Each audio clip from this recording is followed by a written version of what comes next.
시청자와 함께하는 시민데스크. 시간차를 앞선 선행보도가 단독이 될 수 있을까요? 뉴스를 보다 이게 왜 단독이지 의문이 들 때가 많으실 겁니다. 오늘 시청자 비평 리뷰 Y에서 확실한 단독은 무엇인지, YTN이 다룬 단독 보도는 어땠는지 점검해봅니다. 에필로그 Y시간, 지난 372일간의 YTN 코로나19 특보체제 기간, 생방송 대담 속 빛나는 활약을 보여준 유재복 해설위원을 만나봅니다. 시청자 브리핑 시시콜콜 위클리픽, 부족함 없는 방송을 위한 그날까지 시청자 의견에 YTN이 응답합니다.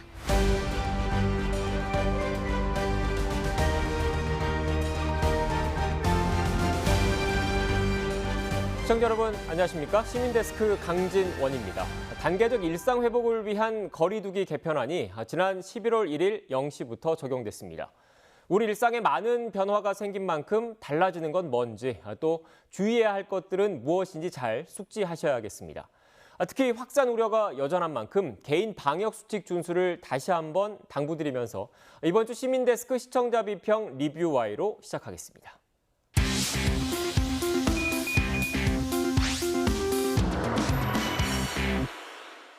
오늘 함께해 주실 분들 소개해드리겠습니다. 이혜수 시청자평가원, 민주사회를 위한 변호사 모임 미디어 언론위원회 이강혁 변호사, 그리고 김동민 YTN 시청자센터 에디터 나오셨습니다. 안녕하세요. 안녕하십니까. 네, 안녕하세요. 네, 먼저 이번 주 리뷰 Y 시간, 오늘 다뤄볼 주제부터 들어봐야 될 것 같은데 평가님 어떤 주제 다뤄볼까요? 다른 언론에서 보도하지 않은 독창적인 기사, 그러면서도 사회적인 중요도를 담고 있을 때 우리는 이를 단독 기사, 단독 보도라고 합니다. 그만큼 헤드라인에 단독이라고 표기되면 시청자들의 이목이 집중되기도 하는데요. 최근 언론사 간의 주목 경쟁이 심해지면서 단독이라 할 수 없는 기사들도 단독의 제목을 다는 관행이 이어지고 있고, 이에 대한 비판의 목소리도 높아지고 있습니다. 이러한 맥락을 상기하면서 지난 한 주간 YTN의 단독 보도를 비판적으로 살펴보고자 합니다. 네. 기자들이 가장 싫어하는 말 가운데 물 먹었다라는 말이 있습니다. 기자 사회의 은어인데 타사 기자들한테 특종을 뺏겼다, 단독 기사를 뺏겼다 정도의 뜻입니다.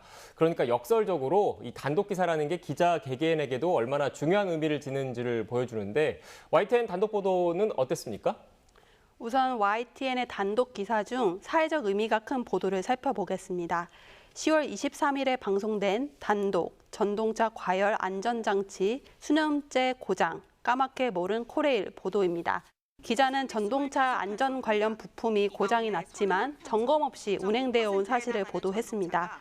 YTN에서 보도된 당일에도 그 이후에도 다른 언론에서는 다뤄지지 않은 최초의 보도이자 독창적인 보도였는데요.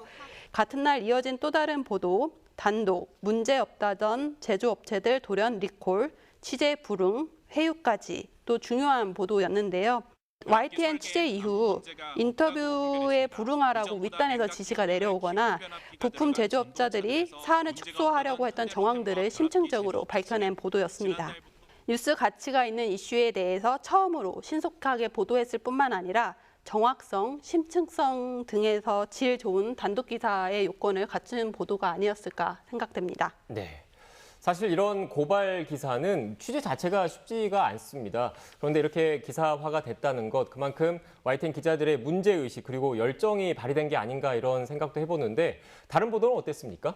국세청 산하의 일선 세무서가 운영하는 세정협의회가 로비 창구로 악용되고 있다는 의혹이 계속되었지만 국정감사에서도 진상규명을 하지 못한 바 있는데요.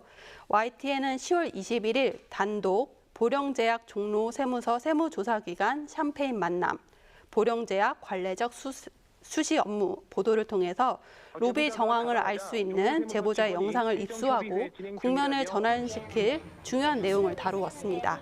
다소 생소할 수 있는 세정협의회에 대한 설명도 뉴스에서 다루어져서 친절하게 느껴지기도 했습니다. 이어진 보도, 단독, 보령제약 종로세무서와 샴페인 만남, 세무조사 기간이라 더 논란 보도는 논란이 한 차례 되었지만 그 뒤로 상황에 진전이 없었던 내용을 다루면서 논란의 불씨를 이어간 보도였는데요. 두 개의 보도가 의미 있는 것은 YTN을 통해서 로비 영상이 방송된 이후에 10월 24일 국세청이 드디어 50년 만에 세정협의회를 폐지하기로 결정을 내렸다는 점입니다. 의혹만 제기되었던 사안에 대해 어떤 그 의혹의 맥락을 구체적으로 설명을 하고 결정적인 증거를 제시함으로써 후속 조치를 이끈 가히 좋은 보도라고 볼 수 있겠습니다. 네. 이런 단독 보도를 통해서 문제를 공론화하고 또 개선책을 이끌어낼 때 어떻게 보면 기자들은 가장 큰 성취감을 느끼지 않습니까? 에디터님께서는 어떻게 보셨습니까? 예, 보통 취재해서 보도를 하면 반응이 나옵니다. 뭐 개선을 하겠다, 뭐 어떤 조직은 없애겠다. 그런데 조직은 없애는데 다른 이름의 또 새로운 조직을 만들어서 같은 기능을 하고 그래서 결과적으로는 또 달라진 것이 없을 때도 있는데 그래서 끝까지 취재해서 보도하는 것이 중요한데 우리 기자들에게 직접 물어보니까 그렇게 할 것이라고 말을 합니다. 그래서 후속 보도 이후에 후속 보도까지도 기대해도 좋을 것 같습니다. 네, 기대해도 좋을 것 같습니다. 이어서 변호사님 의견도 들어볼까요? 예, 저는 최근 YTN 단독 보도들 중에 그 비오톱이라고 하죠. 그 도심 속의 야생 생물 서식지로 개발이 사실상 불가능하도록 제한되는 생태 보전 지역을 가리키는데요. 네. 이런 그 비오톱 최고 등급 토지 등을 개발 예정지인 것처럼 판매한 대형 기획 부동산 업체의 사기 혐의 사건에 대한 연속 단독 보도를 눈여겨봤습니다. 먼저 10월 27일 방송된 단독 절대 보전 지역이 9호선 역세권 경찰 2,500억대 부동산 사기 수사 보도는 해당 업체가 전국의 땅 2,500억 원어치를 팔아치웠고 피해자가 3,000명에 달한다는 첫 소식을 전했고요. 다음 날 이어진 단독 한류스타는 당하고 유명 개그맨은 영업하고 2,500억대 기획부동산 사기 보도에서는 이번 사기 혐의 사건 피해자들 중에 모 유명 걸그룹 한류스타도 포함되어 있고 그 업체 측이 KBS 공채 출신의 유명 개그맨을 영업사원으로 내세우기도 했다는 사실을 알려서 사회적 관심을 더 키웠습니다. 그리고 다시 그 다음 날 방송된 단독 절대 집원 알려주지 말라 3,000명 속인 기획부동산의 교육 매뉴얼 보도는 직원 교육 매뉴얼에는 고객을 거짓으로 현혹하기 위한 각종 지침이 담겨 있었다고 해서 사기가 아니라는 업체 측의 항변을 반박하는 내용의 후속 취재 결과를 내보냈습니다. 이번 연속 보도는 우선 예상 피해 규모가 단일 건으로는 역대급에 이를 만큼 대형 기획부동산 사건이었기 때문에 거기에다 단독 보도였다는 점에서 눈길을 끌었습니다. 네. 변호사님, 그런데 그 보도 과정에서 YTN에 그 점수를 주고 싶은 부분도 있다라고 그러시던데. 예. 그 약간 덧붙여서 그야말로 가점을 드리고 싶은 부분인데요. 네. 그 유명 걸그룹 한류스타가 피해자들 중에 포함되어 있었다는 내용들을 알렸고 당연히 단독 취재를 하면서 그 내용을 어느 매체보다도 먼저 알았을 텐데도 네. 그 이름을 먼저 공개하지 않고 있다가 다른 매체들을 통해서 이제 그게 지금 알려졌으니까 말씀드리겠습니다. 이제 가수 태연 씨였죠. 그래서 그것이 세간에 이미 널리 알려진 다음에서야 이제 그런 보도를 내보냈는데요. 이거 굉장히 좀 좋게 봤습니다. 사실 시청자의 주목도를 높이기 위해서는 수단 방법을 가리지 않는 상업적 선정주의의 유혹이 전혀 없지는 않았을 텐데요. 아무래도 이런 그 유명 스타 이름이 딱 나오면 주목도가 확 높아 올라가지 않습니까? 그러니까 유혹을 느끼셨을 텐데 그런데도 대형 기획부동산 피해로서 그 어떤 이런 사건의 본질을 흐리지 말아야 한다는 점에서나 피해자인 태연 씨의 인격권 보호를 고려해야 한다는 점에서나 YTN이 태연 씨의 이름을 먼저 공개하지 않았던 것은 매우 적절하고 평가할 만한 대목이었다고 봅니다. 네. 에디터님, 그리고 이런 고발 기사를 보도하는 이유, 또 다른 피해자를 막기 위한 그런 목적도 있는 거죠? 네, 그렇습니다. 보통 우리 흔히 투자와 사기는 종이 한 장 차이다. 네. 그 스펙트럼이 굉장히 넓고 근데 이번 취재에서는 우리 취재 기자가 그 한 장의 차이가 어떤 것인지를 좀 더 자세히 잘 보여줬다고 생각을 합니다. 영화 대사가 저는 생각이 났는데 사기꾼 대사였습니다. 네. 의심을 하면 그 의심을 해소시켜주면 속이기 쉽다. 뭐 이런 그 사기꾼 대사가 있었는데 네. 이번 보도에서 정말로 기획부동산 사기가 그렇게 실제로 된 것 같다라는 생각이 들 정도로 그래서 조금 과도한 이익이 나는 부분에 대해서 어떤 홍보라든지 광고라든지 이런 것이 있다면 저희들이 잘 보도하는 것도 중요하지만 먼저 시청자분들께서 좀 더 많이 좀 과도할 정도로 좀 의심을 해보는 것이 오히려 이런 피해를 막을 수 있는 길이 아닐까 이런 생각도 들었습니다. 네. 긍정적인 평가를 지금까지 좀 많이 해주셨는데 평가님, 그런데 어떻게 보면 언론사 간의 그 과열 경쟁이 심해지면서 단독을 남발하고 있다, 단독 기사가 지나치게 많다 이런 지적도 끊이지 않고 있는 것 같습니다. YTN 홈페이지에서 확인한 기사인데요. 네. 10월 24일 오후 1시에 올라온 기사, 아파트 지하 주차장에서 10대 여학생 성폭행 시도한 20대 검거 단독이라는 표기가 없었습니다. 비슷한 시각에 다른 매체를 통해서도 보도된 사건이고 이러한 사건이 있었다 정도의 단신 보도였기 때문인데요. 그런데 같은 날 저녁에는 단독이라 헤드라인에 표기가 붙고 아파트 지하 주차장에서 10대 여학생 성폭행 시도, 목격한 여성도 폭행이라는 기사가 방송이 되었습니다. 다른 매체의 보도와 비교를 해보면 단독이라 표기된 저녁 뉴스에는 신고한 주민을 만나서 짧게 인터뷰한 것, 그리고 CCTV 화면을 추가로 확보한 것으로 보입니다. 하지만 오전 기사와 비교를 해서 단독이라고 부를 만큼 독창적이거나 내용이 깊이가 있지는 않은 것으로 확인됩니다. 이러한 일련의 보도 형태는 YTN의 문제라기보다는 최근에 많은 언론이 단지 타사보다 조금 빨리 보도했다는 이유만으로 또는 미세한 차이를 조금 주었다는 이유로 단독 보도라 하는 경향이 두드러지고 있기 때문인데요. 뉴스의 품질 경쟁보다는 이슈를 누가 먼저 획득하고 공개하느냐, 속보 경쟁에서 우위를 차지하는 것에서 단독 보도로 결정되는 문제가 반영된 것이 아닐까라는 생각이 듭니다. 단독 보도는 다른 언론사보다 더 빨리 보도하는 시간 특종을 넘어서야 된다는 의견 드리고 싶습니다. 사실 과거에는 쉽게 접근하기 어려운 사안에 대해서 심층 취재로 진실을 밝혀서 공공성과 뉴스 가치가 큰 독점적 보도, 다시 말하자면 어떤 사회적 의미와 파장이 큰 보도에만 단독이나 특종이라는 이름을 붙였는데요. 네. 하지만 최근에는 클릭수를 늘려서 광고를 많이 붙이기 위한 수용자 눈길 끌기 수단으로 좀 이용이 되면서 너무 쉽게 단독 특종 이름 수식을 하는 경우가 많이 발생하는 것 같습니다. 이번 보도에서 단독 표기 역시 이런 단독 표기 남발 세태와 관성에서 완전히 자유롭지는 못했던 것이 아닌가 하는 지적이 나올 수 있다고 보고요.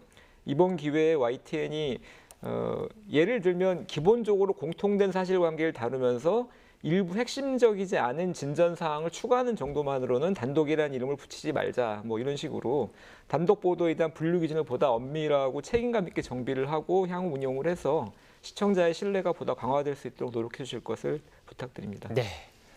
단순히 관심을 끌기 위해서 제목에 단독을 달지 말고 제대로 된 특종을 해라, 이런 지적이셨던 것 같은데 에디터님께서는 어떻게 생각하십니까? 단독이라고 하면 보통 두 가지. 하나는 시간이 빠른 거, 하나는 좀 더 단독으로 취재를 해서 기획을 해서 좀 그렇게 한 것을 두 가지로 나눌 수 있는데 이번 사안에서 YTN이 단독을 어떻게 쓰는지를 보여줬다고 생각합니다. 저는 결론부터 말씀드리면 단독이라는 단어를 YTN은 남발하지 않는다고 생각을 합니다. 저는 개인적으로. 아파트 지하 주차장에서 성폭행을 시도했다는 이 기사를 지금 말씀하셨는데 예를 들어서 이것은 YTN 취재진이 가장 먼저 이 사건을 알게 됐고 그리고 기사도 이제 경찰에게 확인하고 가장 먼저 썼습니다. 근데 말씀하신 것처럼 이때는 단독이란 타이틀을 달지 않고 기사를 승인을 했고 왜냐하면 화면 확보도 안 됐고 이 정도 가지고 단독을 달 정도는 아니었다는 아마 판단이 데스크의 판단도 기자의 판단도 있었을 겁니다. 그러다가 왜 저녁에 이 기사가 단독이 되느냐. 현장 취재를 가보니까 대낮에 아파트 지하 주차장에서 10대 학생에 대한 성폭행 시도가 있었다. 이것은 좀 사안이 중대하다고 기자가 판단했고 그래서 현장에서 CCTV도 확보했고 목격자 인터뷰도 하고 이래서 이제 이거는 단독이라는 타이틀을 달고 무게감을 좀 갖고 방송이 돼야 되겠다. 이래서 이제 저녁에 단독이라는 타이틀을 달고 이제 결코 가볍지 않게 이 방송을 해야 되겠다. 그래서 지금 제가 말씀드리고자 하는 것은 결코 이 단독이라는 것을 보통 다른 매체들이 이 시간, 짧은 시간에 단독을 서로 먼저 하려고 그런 경쟁은 적어도 하지 않는다. 이 단독이라는 타이틀을 달아도 될 정도로 이 기사가 완결성이 있고 비중이 있는지 이걸 판단해서 지금 달고 있다고 이렇게 말씀을 드리고 싶습니다. 하지만 말씀하신 것은 좀 더 보도국이나 같이 현업부서와 같이 공유해서 쓸만한 기사에 이 단독이라는 타이틀을 쓸 수 있도록 하겠습니다. 네. 저 역시 사건팀에서 후배 기자들과 일을 하면서 이 기사에 단독을 달아야 되나 말아야 되나 이게 신중하게 고민을 거듭했던 기억이 납니다. 물론 시청자 여러분의 기대에 부응하기 위해서 더 노력해야겠지만요. 마지막으로 이것만은 꼭 명심할 수 있도록 평가원님부터 한 줄 평 부탁드리겠습니다. 진정한 의미의 단독 보도, 엄격한 기준 적용해야. 단독 보도는 누가 더 빨리 썼느냐보다는 그 내용의 독창성이 후속 보도를 촉발시키고 사회적 변화를 가져올 때 단독으로서 의미가 있겠습니다. 이 점을 꼭 기억하고 언론사 내부에서 단독 보도의 기준에 대한 치열한 고민과 합의가 있어야겠습니다. 네. 다음으로 변호사님 한 줄 평 들어볼까요? 양치기 소년의 어리석음에서 벗어나라. 네. 나타나지 않은 늑대가 나타났다고 거짓말을 해대다가 사람들의 믿음을 잃고 실제 늑대가 나타난 상황에서 아무런 도움을 얻지 못해 낭패를 당한 양치기 소년의 우화 누구나 다 잘 알고 있는데요. 우리 언론도 단독 표기 남발로 당장의 클릭수와 광고 늘리기에만 골몰하다가 단독 딱지에 무뎌질 수밖에 없게 된 수용자들에 의해서 진짜 특종을 해도 외면당하고 언론사 자체의 신뢰와 존재의 의의를 잃게 되는 어리석음을 범하지 말아야 할 것입니다. 네, 알겠습니다. 오늘 전해주신 분석과 해설 말씀 잘 유념해서 YTN 보도와 프로그램 개선에 앞장서겠습니다. 오늘 말씀 고맙습니다. 감사합니다.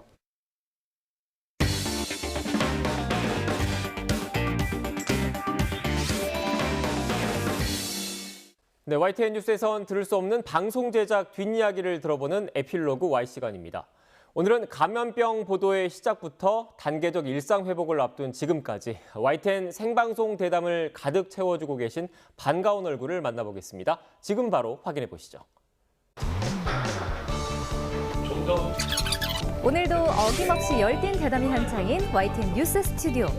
YTN 코로나19 뉴스 특보하면 가장 먼저 떠오르는 바로 그분. 유재복 해설위원의 모습도 보이네요. 백신 패스 얘기도 좀 해볼 텐데요. 고위험군인데 식당같이 어쩔 수 없는 곳 이런 곳들은 백신 패스가 도입이 안 됐고요. 긴장을 늦출 수 없는 생방송 대담 출연. 오늘 임무도 완수. 어떻게 오늘 방송도 만족하시나요? 사고 없이 잘 마쳤으니까 마음에 들죠. 빨리 하루라도 빨리 이 코로나19가 좀 종식이 돼서 제가 이제 이 방송에 출연할 일이 없는 그날이 오는 게 제 가장 큰 바람입니다. 이젠 YTN 간판 해설위원으로 자리매김한 유재복 해설위원을 만나봅니다. 네, 안녕하세요. 안녕하세요. 반갑습니다. 우리 유재복 해설위원님 지난 7월에 출연을 하시고 굉장히 오랜만에 나오신 것 같아요. 네, YTN 뉴스 특보가 굉장히 오랫동안 하지 않았습니까? 그렇습니다. 그러면서 YTN 저희 뉴스를 보시는 분들 중에서 아마 유재복 해설위원을 모르는 사람은 없을 것 같다라는 생각이 들어요. 식당 같은 데 가면 그 식당 주인분들이 오랫동안 영업을 못해서 저한테 이제 그런 질문들을 많이 던지시죠. 코로나19가 언제 끝나느냐, 언제쯤 장사를 할 수 있느냐.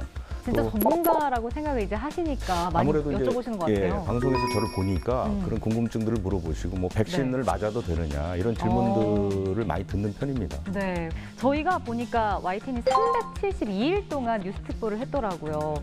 그만큼 또 해설위원님의 활약도 대단했습니다. 이렇게 호평을 또 받는 이유가 있을 거 아니에요. 그 나만의 매력은 뭐라고 생각을 하시나요? 저의 매력보다는 저희가 처음에 이 감염병이라는 것은 과학의 영역이니까 사실은 좀 내용이 어렵습니다. 네. 그래서 시도했던 것이 그러니까 전문가, 의사 선생님과 기자를 같이 출연해서 네. 서로가 서로의 그 장단점을 보완하는 방식으로 쭉 그 출연해 왔던 거죠. 이 둘의 조화가 잘 맞았던 것 같아요. 그래서 많은 분들이 저희가 출연하는 그 코너를 보면 어려운 지식이지만 쉽게 이해할 수 있었다. 그리고 조금 더 일반 뉴스에서 볼 수 없었던 전문적인 내용도 의사 선생님들이 같이 얘기를 해주시니까 그런 부분에서 반응이 좀 좋았던 것 같습니다. 저도 보면서 느꼈거든요. 이렇게 좀 쏙쏙 귀에 잘 들어오게 설명을 해주시더라고요. 네. 뭐 그런 비결이 있나요? 그 예를 뭐 적절하게 찾으려고 노력을 하죠. 그 예를 들어서 백신을 맞아야 되느냐 이런 질문들을 많이 하시거든요. 그리고 백신을 맞지 않겠다는 분도 많아요. 네. 부작용이 어떻게 될지 모르니까. 걱정이 사실 많이 되기도 해요. 그렇습니다. 그럼 이제 저는 그걸 예를 들어서 백신의 부작용이 무서워서 맞지 않는 것은 교통사고가 무서워서 운전을 안 하는 거랑 똑같다.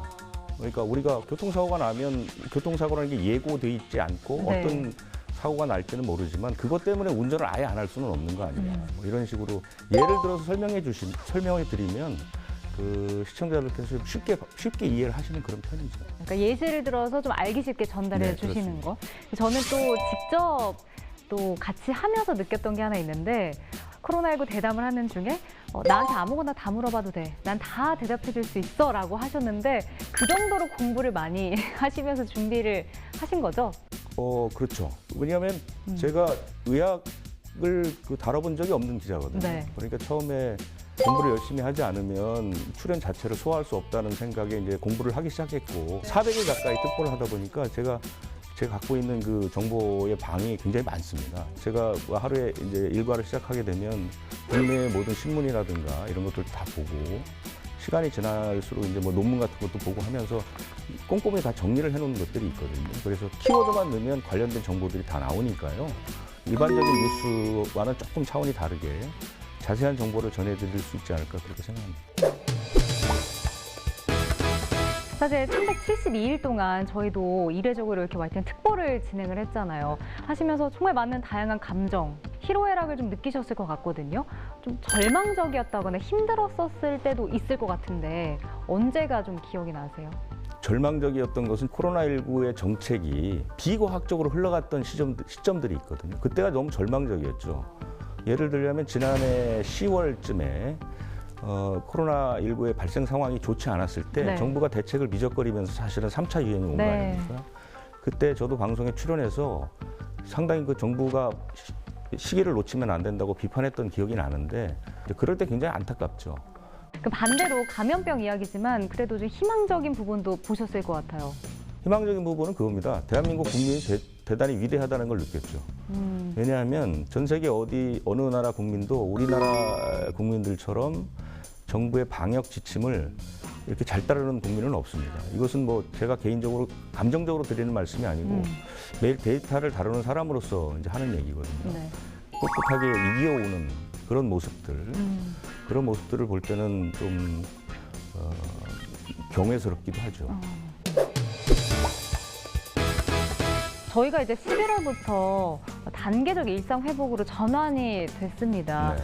그러면서 이제 YTN 보도도 그 전에는 뭐 확진자 숫자라든지 국내 코로나19 뭐 상황, 집단 감염 이런 것에 초점을 두고 이야기를 했는데 앞으로 좀 보도를 어떻게 하는 게 맞을까요?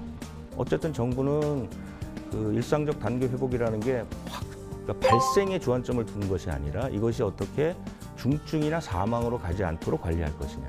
이 부분이 중요한 것이거든요. 가장 중요한 것은 언론이라고 봅니다. 네. 언론에서 지금처럼 약간 선정적으로 또 그 토픽 위주로 계속해서 보도를 하게 되면 국민들이 자꾸 불안하게 네. 되는 것이거든요. 그래서 그런 부분들을 국민이 잘 감내하시고 그 감내할 수 있도록 언론이 도와주는 방식으로 가야 된다. 저는 그렇게 생각합니다. 저희 YTN의 역할까지 좀 이야기를 해주신 것 같습니다. 이제 우리 유재복 해설위원은 이거 하시기 전에 뭐 베테랑 기자시기도 했고 사실 앵커로도 방송을 진행하셨잖아요. 해설위원이랑 좀 다른 점이 많이 있나요? 어떤가요? 직접 해보시니까. 저는 이제 주로 사회부 기자를 많이 오래 했으니까요. 네. 사건 사고 현장을 많이 갔었죠. 그 사회부 기자라는 게 뭐 터지면 가서 현장에서 갑자기 붕괴를 하게 되고 그렇게 되면 그 아주 고도의 순발력이 요구되고 그다음 이제 애드립 능력이 요구되는데 코로나19는 그런 것보다는 내가 얼마나 준비를 체계적으로 잘해놓느냐. 잘해놓으면 그날 출연해서 충분히 얘기를 다 할 수 있는 것이고 못하게 되면 상당히 곤란한 것이죠. 사회부 기자보다는 많이 피곤합니다. 공부를 열심히 해야 돼서. 아 그래요? 그러면 뭐가 제일 잘 맞으셨어요? 해보니까? 저는 아무래도 한 20년 이상을 사회부 기자를 오래 해서 그런지 사실은 그런 부분이 좀 편하긴 합니다, 아직도. 마지막으로 우리 유재복 해설위원님은 뭐 경험이라든지 연륜이 굉장히 많은 또 선배신데 후배들한테 좋은 본보기도 보여주고 계시거든요. 앞으로 후배들이 어떻게 했으면 좋겠다 좀 조언을 해주신다면요? 그 후배들의 질문에도 많이 대답했던 것은 공부를 많이 하면 자동으로 잘 된다, 모든 게. 그래서 저는 공부를 좀 많이 하라고 후배들한테 얘기하는 편이고요. 저도 사실은 제가 한 번도 다뤄보지 못했던 영역을 한 2년 가까이 해오면서 지금까지 버틸 수 있었던 거는 힘들었지만 그래도 하루도 쉬지 않고 공부를 했던 것.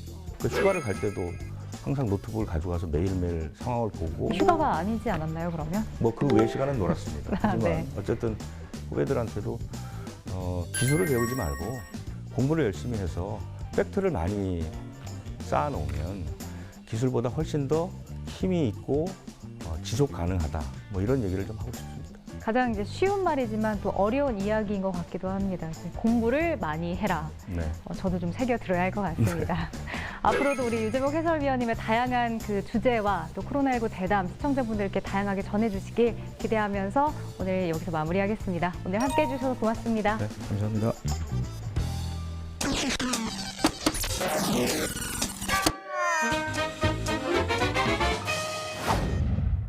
가장 빠른 옴부즈맨 프로그램 그 기록을 모아보는 시간입니다. 시청자 브리핑 시시콜콜 위클리픽. 이번 주 시청자 의견 함께 보시죠. YTN 홈페이지 시청자 게시판에 넷플릭스 드라마 오징어 게임과 관련해 넷플릭스의 세금 문제를 지적한 글이 올라왔습니다.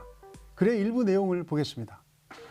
넷플릭스가 오징어 게임이 성공을 거두자 한국 감독 등에게 조금도 인센티브를 주지 않는다. 오징어 게임을 대대적으로 홍보하고 있는데 넷플릭스에 우선 한국에 납부해야 할 세금부터 내라고 해야 할 것이라는 주장입니다. 세금 이야기를 하셨는데 최근 망 사용료 문제가 꾸준히 언론에 보도되고 있습니다. 인터넷 망을 활용해 우리는 유튜브도 보고 넷플릭스도 봅니다. 넓은 차선의 고속도로에서 차를 운전하듯 잘 깔린 통신망을 이용해 동영상을 시청하는 것입니다. 통신망에서 정보의 이동량을 트래픽이라고 하는데 네이버나 카카오 등 국내 포털 기업들은 연간 1,000억 원 정도의 망 사용료를 통신사에 지불합니다. 그래서 SK 브로드밴드는 넷플릭스에 망 사용료를 내라는 소송을 걸었고 지난 6월 1심에서 이겼지만 넷플릭스가 항소해 공방은 상급 법원으로 넘어갔습니다. 국내 통신망의 트래픽 비중을 보면 구글, 유튜브, 넷플릭스 등 글로벌 기업들이 차지하는 전체 트래픽 비중은 80%에 육박합니다. 그러나 망 사용료는 내지 않고 있기 때문에 글로벌 기업의 무임승차라는 지적이 꾸준히 제기됩니다. 지난 9월 카드로 결제한 금액은 750억 원이 넘는다고 합니다. 통신망이 마비되면 국민들은 정전이나 단전 사태에 버금가는 불편함을 느끼게 됩니다. YTN은 최근 인사에서 뉴미디어 에디터 등을 신설하며 관련 소식을 발빠르고 깊이 있게 전할 예정입니다. 글로벌 디지털 기업에 대한 날선 비판과 대안 제시도 함께 해 가겠습니다. 뉴스를 전할 때 중요한 구성 요소 중 하나가 바로 자막입니다. 20자 내외로 표현되는 이 자막에 대한 모니터 보고서 보겠습니다. 미국 중앙은행 연방준비제도가 오늘부터 이틀 동안 연방공개시장위원회 FOMC 회의를 엽니다. 이번 회의에서 자산 매입 축소, 테이퍼링 결정이 나올 것이란 전망이 많습니다. 지난달 공개된 9월 FOMC 의사록에는 테이퍼링 시점이 이달 중순 또는 다음 달 중순으로 언급됐습니다. 연방공개시장위원회 FOMC 회의, 자산 매입 축소, 테이퍼링 등 쉽지 않은 경제 용어들이 나왔는데요. 한 줄 자막만 고지하고 간단히 정리하는 단신으로 구성한 방식은 전달력이 떨어진다고 지적했습니다. 테이퍼링이란 쉽게 말해 경제를 살리려고 시중에 많이 풀었던 돈을 걷어들이는 것인데요. 테이퍼링과 금리가 결정되면 국제 경제에 미치는 파장이 큽니다. 신흥국과 아시아에 투자한 채권이나 주식 자금이 미국으로 회수되면 각국의 환율 증시, 대출 시장, 또 소비와 고용 시장이 들썩이게 되기 때문에 관심 있는 시청자 많으실 겁니다. 뉴스쇼 뉴스가 있는 저녁에선 이런 자막이 있었습니다. 도이치모터스 주가 조작 의혹 사건을 수사 중인 검찰이 윤석열 전 검찰총장의 아내와 장모 간의 통정 매매 정황을 포착하고 수사에 속도를 내고 있다는 내용으로 앵커와 출연 변호사가 대담했는데요. 이때 자막과 대담 중에 언급된 통정 매매란 두 사람 이상이 미리 주식의 가격과 물량을 짜고 매매해서 가격을 올리는 행위로 불법으로 간주됩니다. 통정 매매 같은 전문 용어가 나오는 경우 자막으로 보충 설명을 해주거나 대담에서 의미를 한번 짚어주면 좋겠다고 당부했습니다. 뉴스의 핵심을 드러내는 한 줄 자막, 쉽고 간결하면서도 친절하게 시청자 눈높이에 맞게 그 내용을 전달하도록 더욱 힘쓰겠습니다. 시청자 브리핑 시시콜콜입니다.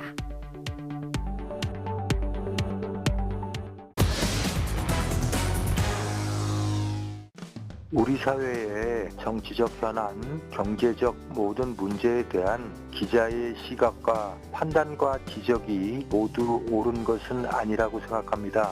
언론에서 툭하면 내세우는 전문가의 판단과 시각도 그들의 정치적 입장이나 이해관계에 따라 엇갈린다고 생각합니다. 우리 사회에서 언론이 제일 먼저 해야 될 일은 사실 보도입니다. 각색 없는 진실한 보도가 우선돼야 된다고 생각합니다. 시민데스크는 시청자 여러분의 고민과 질문으로 채워집니다. YTN 방송에 대한 다양한 의견들 홈페이지와 전화를 통해서 남겨주시고요. 저는 다음 주 더 유익한 내용으로 돌아오겠습니다. 시청해주신 여러분 고맙습니다.